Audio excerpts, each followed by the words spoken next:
Lecture du livre du prophète Daniel. En ces jours-là, le roi Nabuchodonosor parla ainsi. Est-il vrai, Sidrac, Misac et Abdenago, que vous refusez de servir mes dieux et d'adorer la statue d'or que j'ai fait ériger? Êtes-vous prêts, maintenant, à vous prosterner pour adorer la statue que j'ai faite, quand vous entendrez le son du cor, de la flûte, de la cithare, de la harpe, de la lyre, de la cornemuse et de toutes les sortes d'instruments? Si vous n'adorez pas cette statue, vous serez immédiatement jetés dans la fournaise de feu ardent. Et quel est le Dieu qui vous délivrera de ma main? Sidrac, Misac et Abdenago dirent au roi Nabuchodonosor: Ce n'est pas à nous de te répondre. Si notre Dieu, que nous servons, peut nous délivrer, il nous délivrera de la fournaise de feu ardent et de ta main, ô roi. Et même s'il ne le fait pas, sois-en bien sûr, ô roi, nous ne servirons pas tes dieux, nous n'adorerons pas la statue d'or que tu as érigée. Alors Nabuchodonosor fut rempli de fureur contre Sidrac, Misac et Abdenago, et son visage s'altéra. Il ordonna de chauffer la fournaise 7 fois plus qu'à l'ordinaire. Puis il ordonna aux plus vigoureux de ses soldats de ligoter Sidrac, Misac et Abdenago et de les jeter dans la fournaise de feu ardent. Le roi Nabuchodonosor les entendit chanter. Stupéfait, il se leva précipitamment et dit à ses conseillers: « Nous avons bien jeté 3 hommes ligotés au milieu du feu. » Ils répondirent: « Assurément, ô roi. » « Eh bien moi, je vois 4 hommes qui se promènent librement au milieu du feu. Ils sont parfaitement indemnes, et le 4e ressemble à un être divin. » Et Nabuchodonosor s'écria: « Béni soit le Dieu de Sidrac, Misac et Abdenago, qui a envoyé son ange et délivré ses serviteurs. Ils ont mis leur confiance en lui, et ils ont désobéi à l'ordre du roi. Ils ont livré leur corps plutôt que de servir et d'adorer un autre Dieu que leur Dieu. »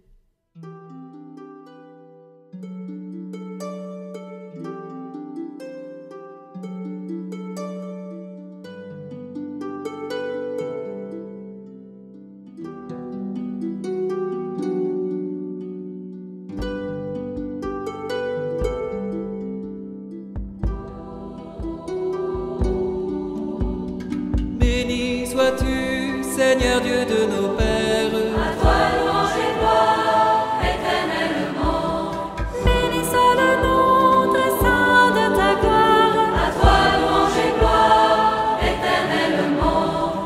Béni sois-tu dans ton saint temple de gloire. À toi louange et gloire éternellement. Béni sois-tu sur le trône de ton règne. À toi louange et gloire éternellement. Le Saint Dieu fort, Dieu immortel, à toi la gloire. Béni sois-tu, toi qui sondes les abîmes. À toi louange et gloire éternellement. Toi qui sièges au-dessus des kéroubim. À toi louange et gloire éternellement. Béni sois-tu au firmament dans le ciel. À toi louange et gloire éternellement. Toutes les œuvres du Seigneur, bénissez-le. À toi louange et gloire éternellement. Le Saint Dieu fort, Dieu immortel, à toi la gloire. Le Saint Dieu fort, Dieu immortel, à toi la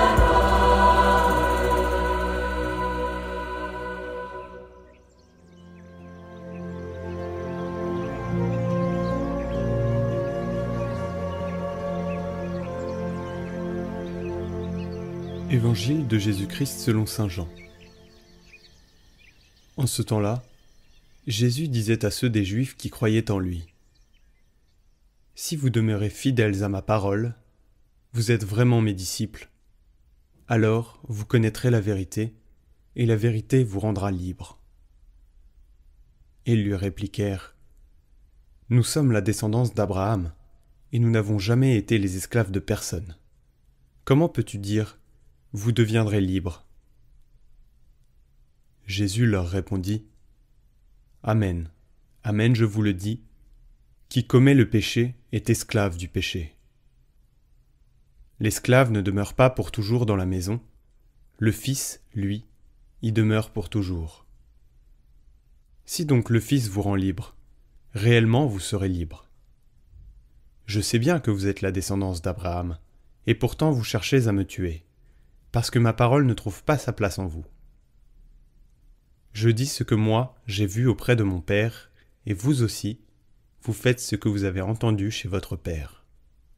Ils lui répliquèrent, « Notre Père, c'est Abraham. » Jésus leur dit, « Si vous étiez les enfants d'Abraham, vous feriez les œuvres d'Abraham. Mais maintenant, vous cherchez à me tuer, moi, un homme qui vous a dit la vérité que j'ai entendue de Dieu. Cela, Abraham ne l'a pas fait. Vous, vous faites les œuvres de votre père. » Ils lui dirent, « Nous ne sommes pas nés de la prostitution. Nous n'avons qu'un seul père, c'est Dieu. » Jésus leur dit, « Si Dieu était votre père, vous m'aimeriez, car moi, c'est de Dieu que je suis sorti et que je viens. Je ne suis pas venu de moi-même, c'est lui qui m'a envoyé. »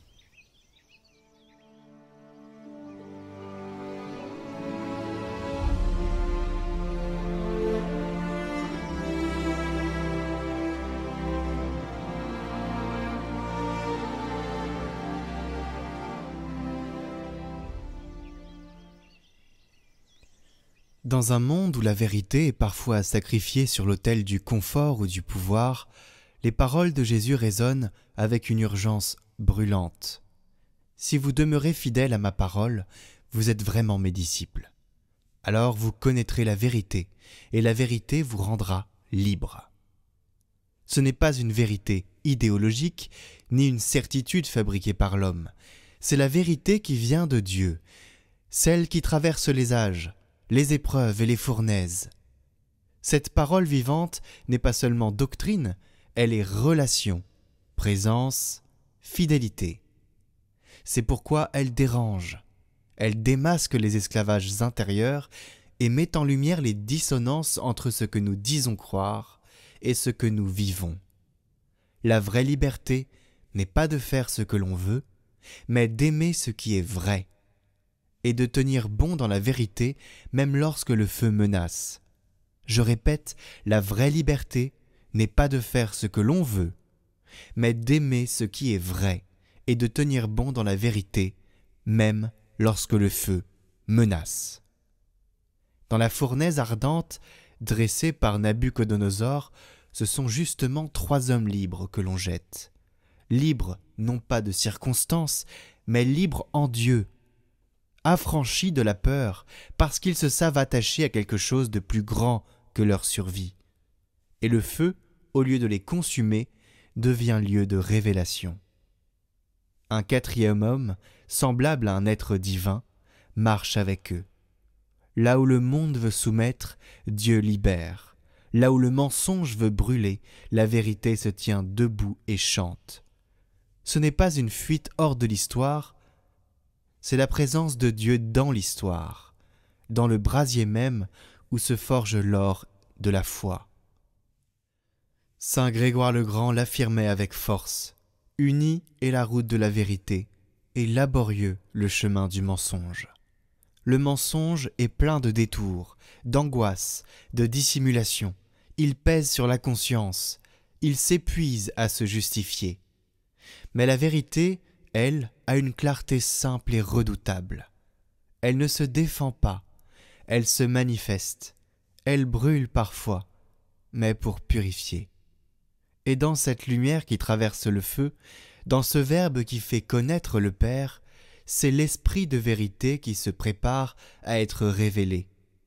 Car tout ce chemin de la passion et de la fidélité à la vérité nous conduit pas à pas vers la contemplation de la Trinité. Le Fils révèle le Père. dans le feu de l'amour, et c'est l'Esprit qui nous rend capables de demeurer dans cette vérité.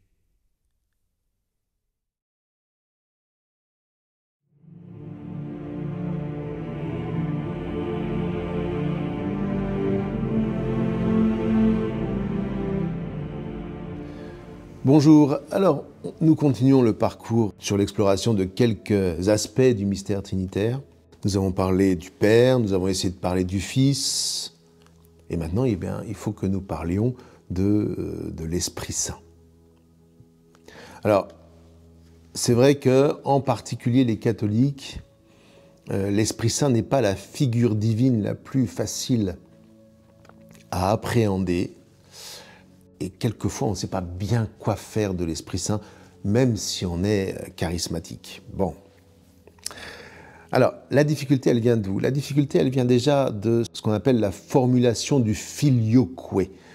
Il procède du Père et du Fils, disons-nous, dans le credo dominical, le grand credo de Nicée-Constantinople. On ne va pas expliquer le filioque aujourd'hui. C'est une histoire qui est complexe, beaucoup plus complexe que ce que l'on en dit d'habitude. Mais ce que je vais choisir de vous expliquer ou d'essayer de vous transmettre, ça va être plutôt comment la Bible parle de l'Esprit Saint. Puis après, on reviendra sur cette histoire de filioque. Alors, quand la Bible parle de l'Esprit Saint, ça n'est jamais en dehors du cadre qu'on a déjà décrit la dernière fois, c'est-à-dire que Dieu, c'est un être parlant. Et il y a cette expérience qui appartient à tout un chacun. Essayez de retenir votre respiration et de parler en même temps. Vous ne pourrez pas. Vous ne pourrez pas parce que ce qui porte la voix, c'est le souffle. Et c'est cette expérience-là qui, dans le fond, va étayer cette vision de Dieu. S'il a une voix, si une voix émane de Dieu, elle ne peut être que portée par un souffle. Et ça, on va vous le dire dès le début, dès le premier chapitre de la Genèse. La première chose dont on va vous parler, c'est d'abord il y a Dieu qui crée le sol et le ciel, Bereshit bara Elohim hashamaim haaretz ve'hashamayim, etc., etc. Et puis tout de suite on vous dit, le souffle de Dieu planait sur les eaux. Avant, tout n'était que tohu bohu, que tohu bohu, c'était vide et informe. Il y avait quelque chose, mais quelque chose qui n'était pas parlant, c'était une espèce d'univers sidéral, c'est-à-dire dans lequel il n'y avait aucune voix, un grand mutisme. Et voilà que le souffle passe. Et avec le souffle, peu à peu, on sort du tohu bohu, on sort de ce tohu bohu, et tout devient parlant. Et en devenant parlant, tout devient vivant. Et on voit ainsi, grâce au passage du souffle de Dieu, on entend la voix qui peu à peu classe les choses, les harmonise et fait advenir la vie. L'Esprit Saint, c'est donc avant tout le souffle qui porte la voix de l'être. Le Père engendre éternellement cette voix, ce verbe, et, dit la grande tradition, il spire, c'est-à-dire il expire son souffle. Mais voyez, primitivement, on dira que le Père a comme deux bras, dit la tradition. D'une part, le souffle qu'il spire, qu'il expire, et puis la voix qu'il engendre. Mais ces deux réalités ne sont pas distinctes. C'est pour ça que quand vous invoquez l'Esprit Saint ne travaille pas tout seul dans son coin. Que fait l'Esprit Saint? Il porte la voix de Dieu, de l'être, du Père. De sorte que, en invoquant l'Esprit Saint, je demande à Dieu de parler en moi. Vraiment, ces deux réalités de l'Esprit Saint et du Verbe du Père sont indissociables. Je ne peux pas les séparer. Je ne peux pas dire « je prie l'Esprit Saint ». Ben non, je ne prie pas l'Esprit Saint, je prie Dieu le Père de souffler en moi son esprit et que la voix du Verbe me fasse passer de la mort à la vie. Ça va très très loin parce que là je vois une note que j'ai prise. Effectivement, j'ai marqué un verset de l'Évangile selon saint Jean. Le Paraclet, que le Père enverra en mon nom, vous enseignera toutes choses. Et qu'est-ce qu'il va faire pour enseigner? C'est pas, il ne dit pas des choses de par lui-même. Non, il vous redira ce que je vous ai dit. Le but du Paraclet, alors Paraclet c'est un mot araméen, qui veut dire précisément le souffleur. Un petit peu comme vous avez des souffleurs dans le théâtre, vous avez les comédiens qui disent leur texte, un texte qu'ils connaissent déjà, qu'ils connaissent par cœur. Mais il peut y avoir des trous. Et le souffleur n'est pas là pour faire apprendre au comédien son texte, mais à lui rappeler un texte qu'il connaît déjà. Donc, si je connais les paroles du Christ, moi je suis un adepte d'apprendre par cœur les paroles du Christ, eh bien, au moment où j'en aurai besoin, précisément pour habiter le temps, pour demander au Père de m'inspirer, au moment où j'en aurai besoin, j'invoquerai l'Esprit Saint et l'Esprit Saint me rappellera une parole ou des paroles ou les paroles que le Christ aura dites dans son enseignement, ou un épisode de sa vie comme sa passion et sa résurrection. Et le souffle de Dieu passera en moi. C'est même pas juste ce que je viens de dire, parce que c'est pas qu'il passera en moi, parce que l'Esprit Saint souffle en permanence. Mais si je me mets dans des conditions de prière, le jeûne aide d'ailleurs à se mettre vraiment en prière. C'est-à-dire que je me mets en situation où je ne suis pas déjà comblé. Quand vous avez mangé, vous priez moins bien, parce que dans le fond, vous êtes en train de digérer. Voilà, vous avez reçu ce dont vous aviez besoin. Quand vous jeûnez, vous priez mieux, parce que dans le fond, quelque part, vous sentez que quelque chose en vous a besoin d'être rempli, et ce n'est pas uniquement de nourriture que vous avez besoin. C'est aussi du souffle et de la voix de l'être. Et encore une fois, voyez, vous avez le droit de prier avec votre Bible, d'ouvrir les psaumes, de lire l'Évangile, mais pas simplement pour vous occuper en train de lire parce que vous ne savez pas quoi faire pendant que vous priez. Non, c'est pour que ces paroles reflètent en vous la voix de l'être. Or, cela ne peut se faire que si vous demandez la grâce d'être attentif au souffle de l'Esprit. Alors, c'est vrai que, vous voyez, là, c'est plutôt une présentation très orthodoxe que je viens de vous faire de l'Esprit Saint. C'est-à-dire la Trinité, l'Esprit est spiré par le Père et la voix est engendrée. Voilà, les deux mains du Père sont le Verbe et l'Esprit Saint. Alors maintenant, comment comprendre ce fameux filioque? Eh bien, c'est vrai que de notre point de vue, du point de vue du baptisé, Jésus a vraiment dit « l'Esprit Saint que je vous enverrai d'auprès du Père ». Donc pour nous, quelque part, on peut comprendre que l'Esprit Saint, entre guillemets, procède du Père et du Fils, en ce qui nous concerne, nous. Mais j'aurais tendance à dire que s'il fallait parler de la Trinité telle qu'elle est révélée, eh bien, nos frères orthodoxes auraient beaucoup de choses à nous apprendre. Je vous le redis pour terminer, il y a d'abord l'être, qui se révèle être un Père.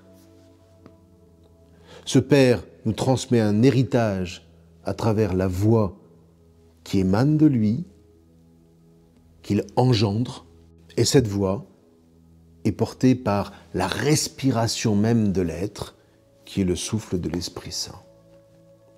Bien, voyez, le mystère de la passion du Christ. Si vous voulez bien essayer de reconnaître la présence, l'action, le rayonnement trinitaire qui habite cet épisode-là, eh bien vous verrez que le mystère de la Trinité est loin d'être un mystère conceptuel ou intellectuel. C'est un mystère concret dont vous et moi, nous vivons. Et c'est un mystère qui engendre en nous une véritable joie, un sentiment de gratitude profond et cette assurance dans la foi que tout cela procède de la vérité, de la liberté, de l'éternité. Je vous remercie.